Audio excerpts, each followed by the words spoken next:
الله عز وجل يقول: إن الإنسان خلق ضعيفا. لو تصورنا العكس، لو خلقه قويا لاستغنى بقوته عن الله سبحان الله. فلما استغنى بقوته عن الله شز وانحرف واستحق النار. أما خلق ضعيفا ليفتقر إلى الله في ضعفه، سبحان الله. فإذا افتقر إلى الله في ضعفه سعد بافتقاره وسلمت نفسه ودخل الجنة. فأحيانا السلبيات لها أدوار إيجابية خطيرة جدا. إن الإنسان خلق ضعيف، بيخاف من مرض، بيخاف من فقر، بيخاف من عدو غاشم، الخوف هذا يلجئه إلى الله عز وجل. لو خلقه قويا لاستغنى بقوته عن الله فشقي باستغنائه. خلقه ضعيفا ليفتقر في ضعفه فيسعد بافتقاره. والقضية دقيقة جدا. أنا أقول كل المصائب من دون استثناء تمثل في السيارة بالمكبح. السيارة صنعت كي تسير، نعم. أما هذا السير إذا كان في منحدر شديد وما في مكبح، هذا السير ينتهي إلى الموت. نعم.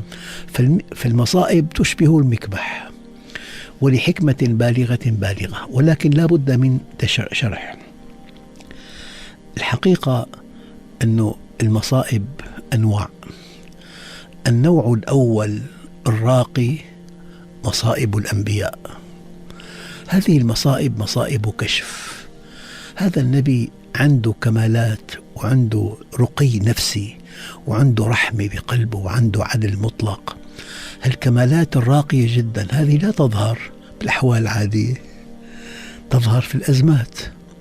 فلذلك أوذيت في الله وما أوذي أحد مثلي، وخفت في الله وما خاف أحد مثلي، ومضى علي 30 يوما لم يدخل جوفي إلا ما يواريه إبط بلال. الشيء الآخر الملمح الدقيق جدا أنه هذا النبي لو كان غني، الفقراء يقولون نبي لأنه غني، لكن لحكمة بالغة هذا النبي ذاق كل أصناف المتاعب في حياته، ومع ذلك كان نبيا، يعني انتصر على بشريته فاستحق النبوة. ذاق الفقر، أوذيت في الله، ذاق الأذى في الله، أوذيت في الله وما أوذي أحد مثلي. أشد الناس بلاء الأنبياء وأنا أشدهم بلاء ثم الأمثل والأمثل. صلى الله عليه وسلم. هذا جبر بالتعبير الدارج لخاطر المستضعفين في الأرض. وخفت في الله وما خاف أحد مثلي، ومضى علي 30 يوما لم يدخل جوفي إلا ما يواريه إبط بلال. صلى الله عليه وسلم. نعم. دكتور، هذا الخوف من المستقبل، هذا الخوف من المجهول، هل هو شيء فطري أم أنه علامة ضعف في الإيمان؟ دائما وأبدا الأحوال النفسية، تصور عمود وعليه خطين أحمرين صغيرين، خط أدنى وخط أعلى. ما دام الخوف ضمن هالخطين طبيعي صحي، شيء معلق بالفطرة بالتصميم بالخلق. لما بتجاوز الخوف الخط الأحمر الأعلى، هذا وضع صار مرضي، بيخاف من لا شيء، بيخاف من وهم، بيخاف من شيء موقع، هي حالة مرضية.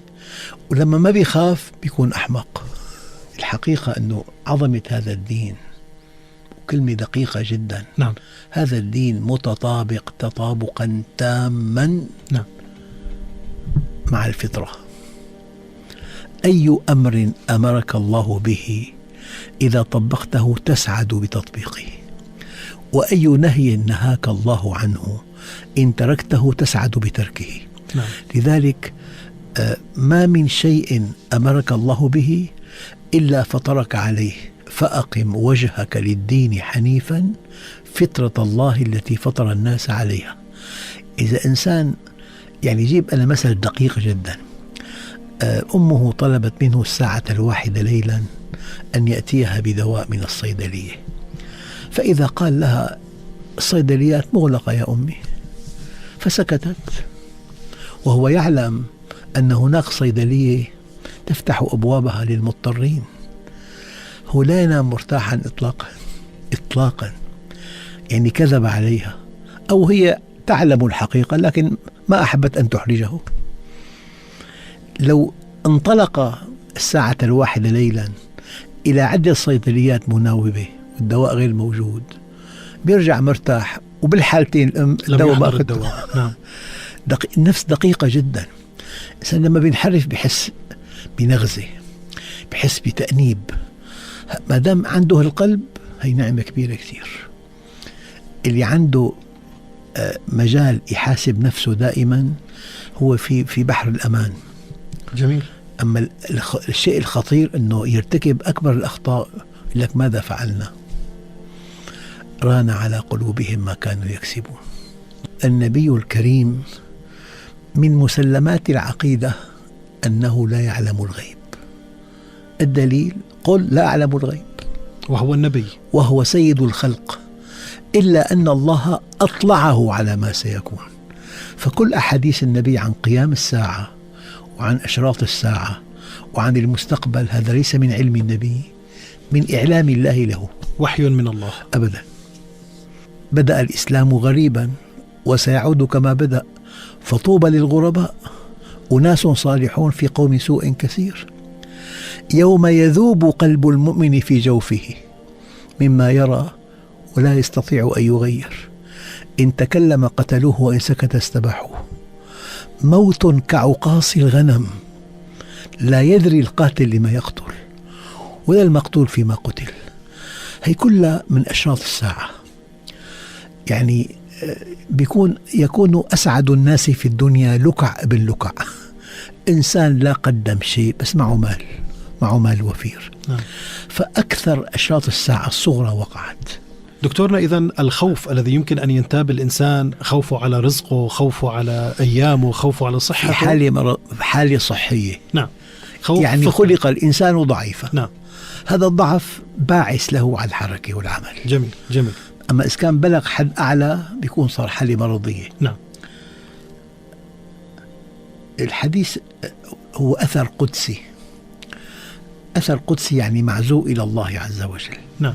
يا ابن آدم، لا تخف من ذي سلطان ما دام سلطاني باقيا، إليه يرجع الأمر كله. سبحانه وتعالى. الأقوياء يستمدون قوته من الله، في أي لحظة تحجب عنهم القوة. لذلك يا ابن آدم، لا تخف من ذي سلطان ما دام سلطاني باقيا، وسلطاني لا ينفد أبدا. ونعم بالله. إليه يرجع الأمر الجنس، أي أمر في الأرض، بدءا من حرب عالمية ثالثة إلى ما من عثرة ولا اختلاج عرق ولا خدش عود إلا بما قدمت أيديكم. أنت حينما توحد ترتاح. ما تعلمت العبيد أفضل من التوحيد.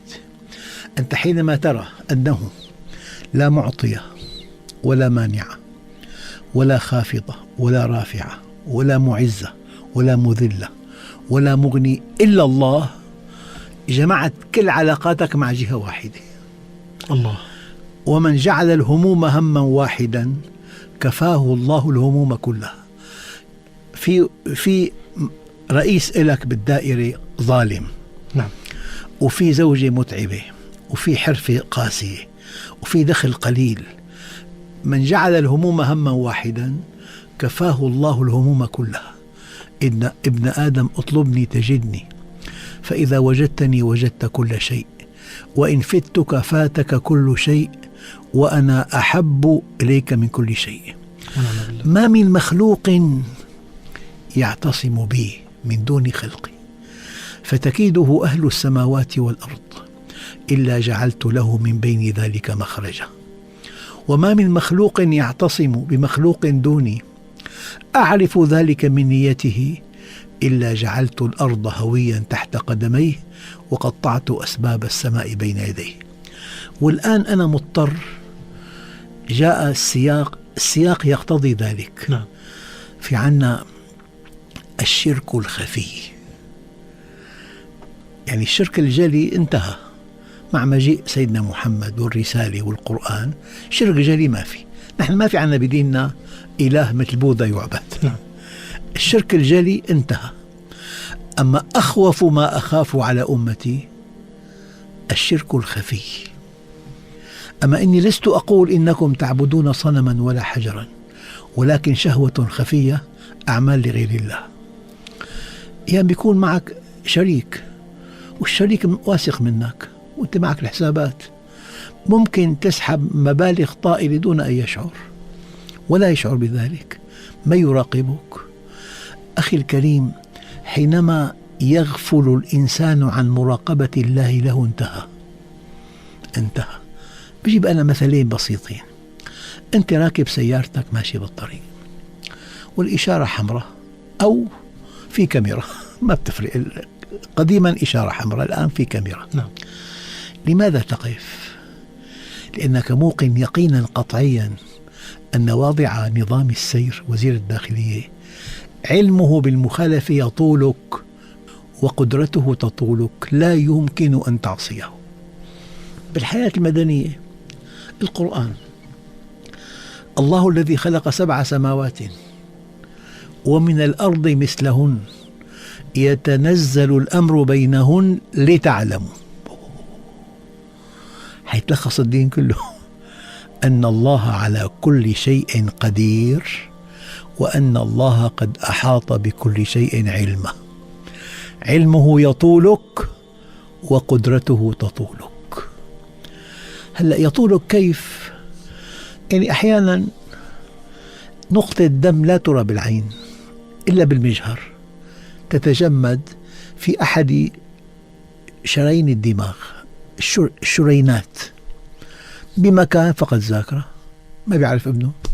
طب أنا ابنك، مين أنت؟ سبحان الله. محل تاني ما في يرجع للبيت. كان واحد بمنصب رفيع بسوريا، كان رئيس وزارة، يطلع ما يرجع، يبحثوا عنه بالشام كله، فقد ذاكرة الطرقات. فأنت تنقلب الحياة لجحيم بفقد الذاكرة أو بفقد الحركة. صار بده مين يحمله يمشيه. وسبحان الله، يعني بعرف عالم جليل بالشام أو سمعان عنه، الشيخ بدر الدين الحسني، بلغ 97 من عمره، وكان منتصب القامة، حاد البصر، مرهف السمع، أسنانه في فمه. فكان إذا رأى شابا يقول له: يا بني أنت كنت تلميذي، وكان أبوك تلميذي، وكان جدك تلميذي. سبحان الله. علم 80 سنة وكان منتصب القامة حاد البصر. يا سيدي، ما هذه الصحة التي حباك الله بها؟ يقول: يا بني حفظناها في الصغر فحفظها الله علينا في الكبر. ونعم بالله. من عاش تقيا عاش قويا. ونعم أنا بالله. بطمئن إخواننا الكرام، يعني بالبدايات الشباب كلهم صحتهم طيبة. وين البطولة؟ بخريف العمر. المستقيم يتمتع بصحته الكاملة إن شاء الله ونعم بالله إلى نهاية حياته. يا ابن آدم، لا تخشى من ضيق الرزق، وخزائني ملآنة وخزائني لا تنفد أبدا. الحقيقة الله ثبت 1,000,000 قانون، مليار قانون ثبتهم. قانون التبخر، قانون المطر، كله مثبت، إلا موضوع الصحة والرزق أي متغيرة. وكأن الله أراد من خلال هذين الموضوعين المتبدلين أن يعالجنا بهما. قل لن يصيبنا، لن لتأبيد نفي المستقبل، إلا ما كتب الله لنا. هي نقطة مهمة جدا. يتمتع المؤمن بثقة برضوان الله، يتمتع بحالة أمن لا يملكها إنسان آخر. الدليل: فأي الفريقين أحق بالأمن؟ الأمن غير السلامة. السلامة ما وقع معك شيء سلبي، الأمن عدم التوقع. يا سلام. لأنك من خوف الفقر في فقر، ومن خوف المرض في مرض. طيب دكتور، من منا لا يخاف المرض والفقر دكتور؟ هو يخاف، نعم، لكن طمعه برحمة الله، يعني غالي على الله. أي الفريقين أحق بالأمن؟ عدم توقع المصيبة الأمن، مو عدم حدوثها. عدم حدوثها سلامة. ما في مؤمن ما في عنده 100 قصة عن لطف الله به، لا، مستحيل. أي الفريقين أحق بالأمن؟ بالأمن إن كنتم تعلمون. إجا الجواب الذين آمنوا. لكن مو بس آمنوا، ولم يلبسوا إيمانهم بظلم. إذا في ظلم للأولاد، ولد مقرب أخذ كل شيء، ولد ما معه شيء، هذا ظلم شديد. يعني ظلم بين الزوجات. يعني أفهم من فضيلتك دكتور أنه الإنسان ما يفترض أن يخافه في المستقبل هو أخطاءه هو كالظلم أبداً. وليس ما يخفيه القدر. لذا لا أبدا، ما في قدر، ما في قدر بهالمعنى هذا. نعم. لا يخافن العبد إلا ذنبه ولا يرجون إلا ربه. يعني لا أخاف المجهول اللي بالأيام. مضغوط كله بهالكلمتين. لا يخافن العبد إلا ذنبه ولا يرجون إلا ربه. مهما كان صديقك قوي، بعرف شخص يعني له صديق صار وزير، بدأ بتحب يحل لي كل مشاكلي، ذهب لعنده ما قال له تفضل عود لأنه وقت حط الآمال كلها بإنسان الله خيب له أمله. هذا الشرك الخفي سيدي، أن تتجه إلى غير الله. الخوف حالي، نرسم له خط عمودي. تمام. في على الخط العمودي إشارتين حمراوتين، دنيا وعليا. ما دام الخوف ضمن الإشارتين صحي وطبيعي وما في مشكلة أبدا.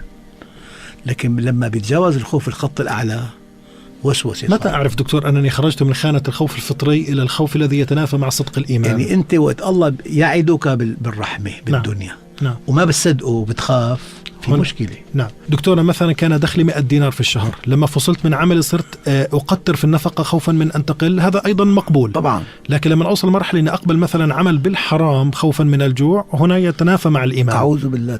يتناقض. تمام. نعم. إذن سلوكنا العادي بالحذر والاطمئنان مقبول، لكن أبداً. السلوك اللي يؤدي إلى خوف حقيقي وكأنك ترتكب محرمات هنا نعم. يصبح فيه أبداً. شك في الإيمان. نعم. نعم. جميل. الآية الكريمة دكتور قل لن يصيبنا إلا ما كتب الله لنا. فضلتك كنت تشرح كلمة لنا دكتور. لنا يعني اللام الملكية علينا فيها قوة المصيبة. المصيبة قاهرة، أما لنا ملكية. أي كل ما كتب هو لنا دكتور؟ لنا بخيره وشره يعني دكتور؟ أبدا. المؤمن لا ينتظر من الله إلا الخير. هي الآية. بالضراء والسراء هو خير؟ أبدا أبدا. هي الضراء قد تكون مفتاح الخير. سبحان الله. لك يعني طلب منه عمل بوظيفته بيتناقض مع دينه، أم رفضوا، أموا اجلوا وظيفة أحسن. والله في نص أقسم بالله لا يصدق عظمته: ما ترك عبد شيئا لله بالخمس قارات ومن آدم ليوم القيامة إلا عوضه الله خيرا منه في دينه ودنياه. لكن هل يشترط أن يكون التعويض مباشر دكتور؟ لا، مو شرط مباشر. ما عاد في حدا يستقيم بقى.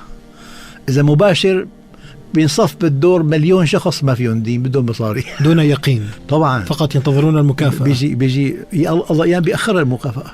ويؤذى. كل إنسان دفع 1000 دينار بيجي 10,000 فورا. حتلاقي طابور طوله شي 100 كيلومتر من المتبرعين. أما أنت تدفع ممكن ما يجيك شيء.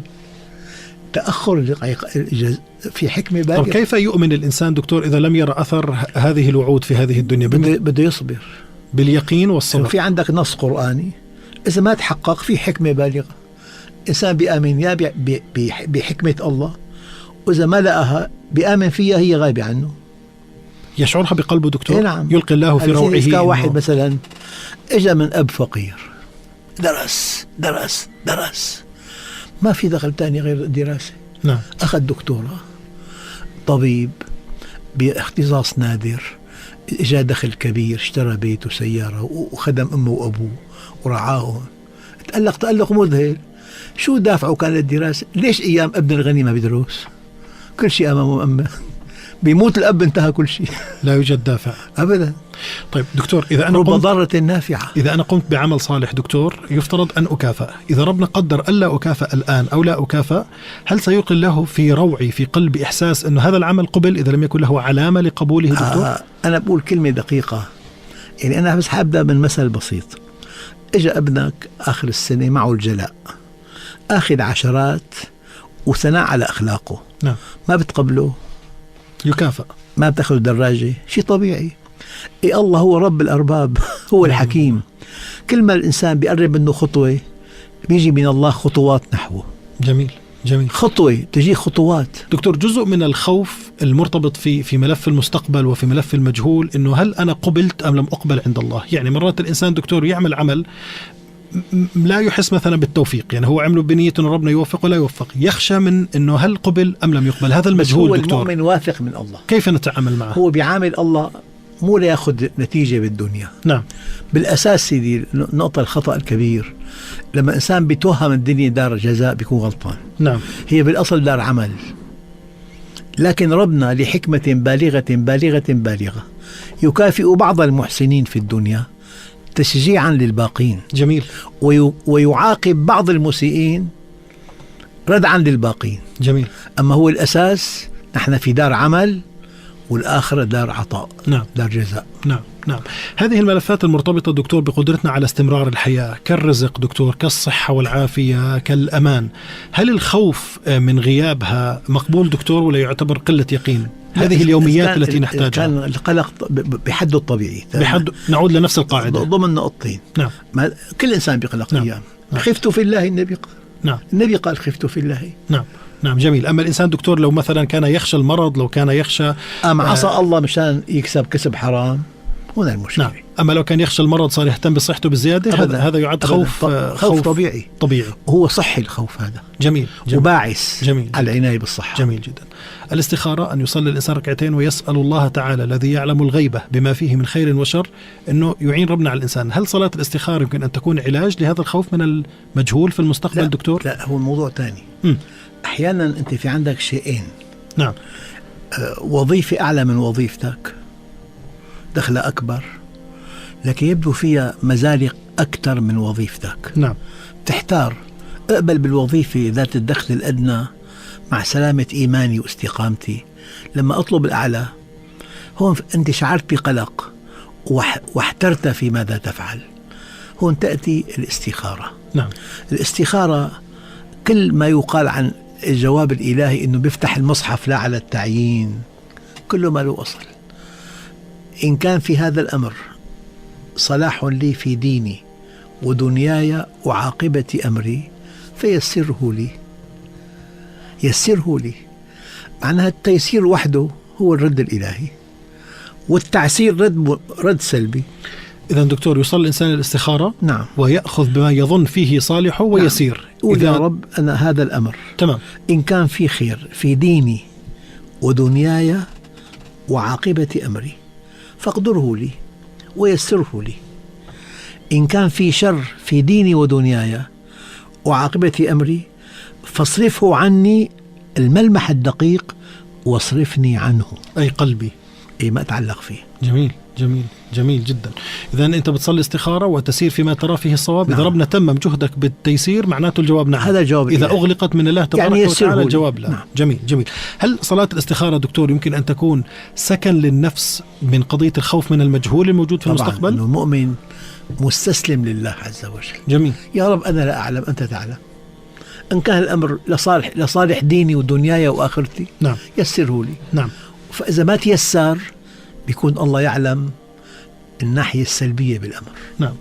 دكتور، اليقين، كيف يكون اليقين على الله تبارك وتعالى فيما لم يأتي بعد للمستقبل حتى تسكن النفس وتشعر بالطمأنينة؟ كيف يكون اليقين دكتور؟ هو اليقين 3 أنواع سيدي. كلا لو تعلمون علم اليقين. نحن أقل مستوى معرفة الوهم 30%، بيجي الشك 50%. نعم. بيجي الظن 70%. نعم. تجي غلبة الظن 90%. بيجي اليقين 100%. سبحان الله. لو تعلمون علم اليقين. أخي الكريم بارك الله بك، أسئلتك دقيقة جدا. الله يكرمك. الشيء الدقيق في الموضوع أنه ديننا دين يقيني. في مليون مذهب ما في يقينيات، ديننا كله يقينيات. وجود الله يقيني، رحمته يقينية. دكتورنا نبسط مفهوم اليقين. ما هو اليقين؟ يعني أنت لو فرضنا ابنك دخل فحص الثانوية أو التوجيهي، نعم، احتمال نجاحه 50%، يمكن يجيب 60% من المجموع أو 70. هي كلها ظنون. صحيح. أيام الابن بيتوهم أنه هو حينجح وما نجح. أما علم اليقين قطعي 100% ناجح. أم إجا علاماته 100% بمادة معينة دقيقة جدا. لما أخذ علامة تامة معناه هو يقينه الظني انقلب ليقين واقعي. جميل. وكيف يكون يقيننا دكتور يعني بالعلاقة مع الله سبحانه وتعالى؟ حسن الظن بالله ثمن الجنة. ابن آدم اطلبني تجدني، فإذا وجدتني وجدت كل شيء، وإن فتك فاتك كل شيء، وأنا أحب إليك من كل شيء. حسن الظن بالله ثمن الجنة. ذاك مرض ما كان الله ليصيبني به. إلي صديق سيدي أظنه صالحا جدا، استيقظ صباحا وجد بنته مشلولة، فالزوجة رفعت صوتها وضربت حالها. أنا طولي بالك، أنا الله عز وجل بيرحمني. بعد يومين ما عاد فيها شيء، طلع هذا في شلل، مرض بيشبه الشلل، عياله 24 ساعة. ثقته بالله هيك. قال هذا المرض أنا يعني عنده هيك ميزان إنه أنا ما عملت شيء استحق المرض هذا. هلا المؤمن واثق من الله عز وجل، عم يطيعه، عم يغض بصره، دخله حلال، بيته إسلامي. بس هذا لا يعفيه دكتور من الابتلاءات. بس في ابتلاءات امتحان. نعم. هي ترقى بها. يعني أقصد عفوا دكتور، هي ترقى بها. في ابتلاءات عقوبات. نعم. أنا عم بحكي عن ابتلاء العقوبة. يعني مثل هذا الشلل، المرض الذي جاء للفتاة، مش ممكن أبوها يكون صالح دكتور، لكن ربنا لحكمة منه يبتليه ابتلاء رفع درجات، وتصاب بالشلل الحقيقي. يصاب الإنسان بشيء سلبي وراضي عن الله. نعم نعم. لكن هو هنا لما نقول حسن ظن ويقينه، يعني كان أمله بالله إنه ربنا حول الكعبة. قال له يا رب هل أنت راض عني؟ شخص يطوف حول الكعبة بعمرة. نعم. وراء أحد الأئمة الكبار، قال له يا هذا هل أنت راض عن الله حتى يرضى عنك؟ قال له يا سبحان الله، كيف أرضى عنه وأنا أتمنى رضاه؟ قال له إذا كان سرورك بالنقمة كسرورك بالنعمة فقد رضيت عن الله. بدك الكلام الدقيق والعميق. علامة إيمانك أن ترضى عن الله في كل أحوالك. بدخل محدود راضي، هي أنسب شيء لي. بمنصب رفيع أنسب شيء لي. اليقين إذن شيخنا هو إحساس في القلب أبدا، ممزوج بحسن الظن بأن القادم هو الأجمل من الله. بيعمل قوة شخصية، بيعمل تفاؤل، بيعمل ثقة بالله، بيعمل هيك فرحة. قد يكون هو الذي يجعل الإنسان يتحمل المصائب دكتور. طبعا طبعا. إنه يقينه بالله إنه فيها خير. تسعادك شو والله بيته صغير 60 متر بيته. نعم. مثلا أو في ابتلاءات محدود بالدخل والصحة، وما عنده أولاد، الله ما أعطى أولاد، مبسوط. يعني أنا حل كلمة بس والله مو قصدي المبالغة. نعم دكتور. بس أنا هذا مأمن فيها. إذا ما بيقول المؤمن المستقيم ليس على وجه الأرض من هو أسعد مني إلا يكون أتقى مني، في عنده مع الله مشكلة. ليش؟ الله بيده كل شيء، صحتنا بيده، زوجاتنا بيده، أولادنا بيده، من حولنا بيده، الأقوياء بيده، الطغاة بيده، كل شيء بيده. أنا علاقتي مع واحد، من جعل الهموم هما واحدا كفاه الله الهموم كلها. اعمل لوجه واحد يكفيك الوجوه كلها. نعم دكتور. يوم القيامة بالنسبة لنا هو مستقبل مجهول، يقينا هو قادم لأن الله أخبر بذلك، لكن أقصد وضعنا فيه هو المجهول. أيا ترى نكون من أهل الجنة من أهل النار؟ أتحبط الأعمال أم يقبلها الله؟ أتشملنا رحمته أم يطردنا من جنابه؟ كيف للإنسان أن تسكن نفسه الطمأنينة في ملف يوم القيامة؟ هذا القلق بحدود 10% مقبول، أكثر غير مقبول. أنت ماشي صح، لا أكلت مال حرام، ومتزوج زوجة مؤمنة. نعم. ومحجبة. نعم. وربيت بناتك على الصلاة وعلى الحجاب، وعندك أولادك درسوا دراسة جيدة جدا وأخلاق عالية. يعني أنت ماشي بكل شيء. معقول شيء يصير خلاف الفطرة؟ حسن الظن بالله ثمن الجنة. المؤمن عنده ثقة أن الله عز وجل لا يسلمه إلى غيره. طيب دكتورنا، لما طعن سيدنا عمر رضي الله عنه وكان خليفة المؤمنين، دخل عليه أحد الشباب فقال له: أبشر يا أمير المؤمنين ببشر الله، فقد كان لك من القدم في الإسلام والصحبة مع النبي صلى الله عليه وسلم ما قد علمت، ثم استخلفت فعدلت، ثم الشهادة. فقال له الفاروق عمر الخطاب: يا ابن أخي، لوددت أني تركت كفافا لا لي ولا علي.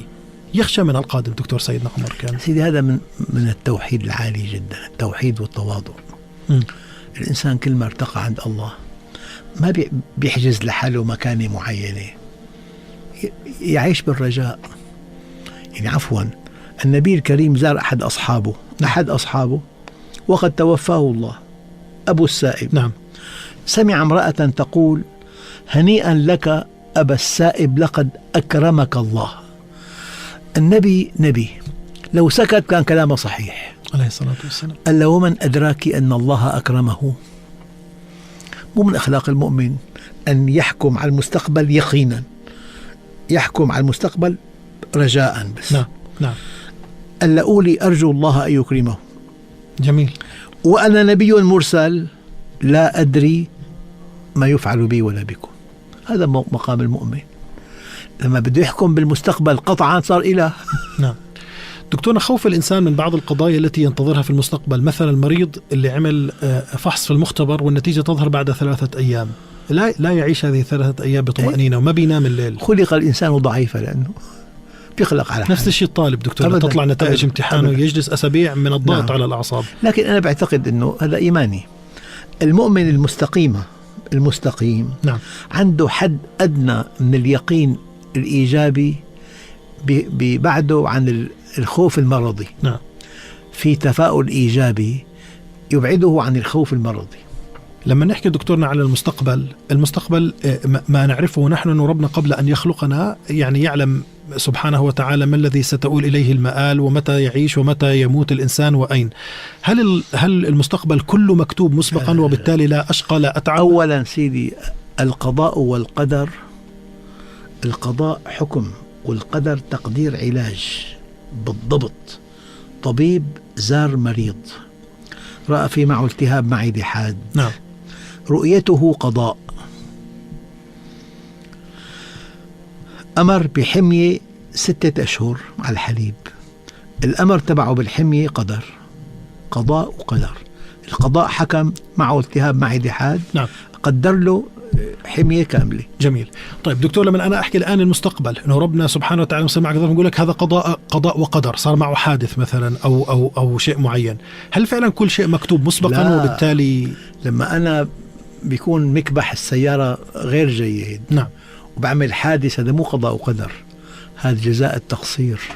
لكن مش مكتوب دكتور مسبقا. بهاللقاء في فرق بين جزاء التقصير والقضاء والقدر. القضاء والقدر أن تأخذ بالأسباب وكأنها كل شيء، ثم تتوكل على الله وكأنها ليست بشيء. عندك سفرة العقبة، بتراجع الزيت، القشط، المحرك، بتراجع كل شيء في السيارة. الذي يقع الآن لا سمح الله هذا قضاء وقدر. أما ما فيها زيت السيارة أو متجاوز السرعة اللي فيها طبعا في تلك اللحظة ما أبدا، هذا ما عاد جزاء التقصير. الغي قضاء وقدر، جزاء التقصير. يعني الإنسان نحن 90% من مصايبنا مو قضاء وقدر، جزاء التقصير. يعني لا أستفهم، عفوا دكتور سامحني على سؤالي، لو أنا أخذت في الأسباب وما كنت مقصر كان يفترض هذا الحادث ألا يقع أبدا. يعني مش إنه مقدر حتى لا أبدا، أو مش ماخذ في الأسباب أبدا. جميل بالله. طيب أعود دكتورنا للمثال اللي حضرتك ذكرته، الإنسان بسفره الذي لم يعني يأخذ بأسباب الأمان. إحنا بنحكي دكتور بغض النظر فقد ولا ما فقد السيارة، مكتوب له يموت بالطريق ومكتوب له. أما أفهم الآن من كلامك دكتور لو فقد وأخذ بالأسباب كان يمكن لهذا الحادث من البداية ألا يقع. أبدا. لكن علم الله المسبق للغيب ترتبت أن بس علم مو علم جبر، علم كشف. نعم. واحد بطابق عاشر وفي طريقين، لمنها طريق ولجامع طريق، مشي الطريق الجامع هذا علم الله المسبق. جميل دكتور، إذا نلخص نقاط الحلقة: الخوف من المجهول اللي في المستقبل هو خوف فطري، إذا كان منطقي فهو مقبول ضمن حدين معقولين. نعم، ولا إثم عليه. إذا اختفى الخوف بشكل كامل فهو شيء مرفوض لأنه يفقد الدافعية. طبعا. إذا زاد الخوف عن حده يصبح مرضي. قلة يقين بالله سبحانه نعم. وتعالى ومرض. نعم. جميل. القضاء والقدر هو شيء ربنا كتبه على الإنسان بعدما يأخذ بالأسباب الكاملة. علم وتقدير. جميل. علم بوضع الحالة وتقدير علاج لها. أما تقصيرنا بالأخذ بالأسباب ثم نضعها بجملة قضاء وقدر مرفوض. أكبر مشكلة بالعالم الإسلامي. جميل. قال له إن الله قدر علي ذلك. نعم، لشارب الخمر أظن مع سيدنا عمر. قال له ما هذا؟ قال له إن الله قدر علي ذلك. قال أقيموا عليه الحد مرتين. نعم. مرة لأنه شرب الخمر، ومرة لأنه افترى على الله. قال له ويحك يا هذا، إن قضاء الله لم يخرجك من الاختيار إلى الاضطرار.